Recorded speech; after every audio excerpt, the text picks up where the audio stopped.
kailan ang pag-ibig ay hindi sapat. Ano man po yung kahulugan nito po para po sa inyo, kung kapag man yan o kailan, mahalagang atin kung tinitingnan mabuti yan. Alam niyo, marami po ang magkasintahan, marami po ang mga mag-asawa, na kahit nagmamahalan pa, ay para bagang hindi na kayang magtiis pa sa isa't isa. Kaya the only way is to separate one another. Ganun na nangyayari. Kaya punong-puno ng mga broken hearts ang mga kapaligiran.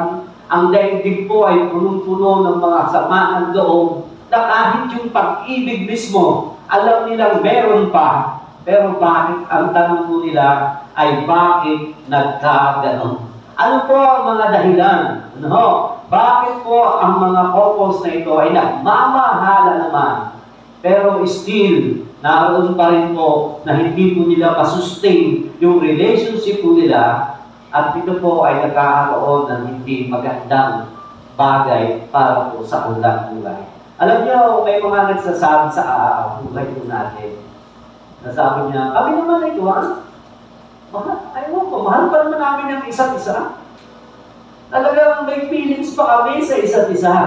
Kaya lang talagang hindi na kaya natin pagsamahan pa eh. Narating po natin ang bagay po yan. Nawang tanong po dito, ay bakit ba nagkakaganito? Bakit ba, talaga bang ang pag-ibig ay hindi sapat? Yun po ang tanong eh. Kaya ang pamagawa, well, love is not enough. Kailan po hindi nagiging sapat ang tinatawag na pagmamahal? Now, ang tinatawag kong pagmamahal ay hindi nagiging sapat kasi nakikita po natin, may makikita po natin ang ganda-ganda sa labas. Pero hindi natin alam, meron na walang pong sumisira doon sa loob. Ano? Now, tingnan po ninyo mabuti ang bahay po ito. Ano? Yan ang bahay. Ang ganda-ganda. Kita nyo? Well, siguro, well-furnished yan sa loob. Ano? Ang ganda ng design, ang ganda ng itsura, pero ang hindi nila nakikita doon ay walang iba kundi yung malaking crack ng pundasyon.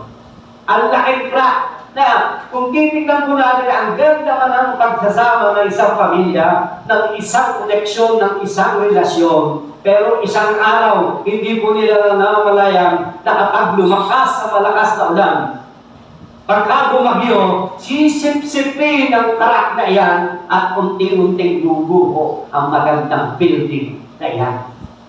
May nagmamahalan po sila, pero ang problema po ay yung tinatawag na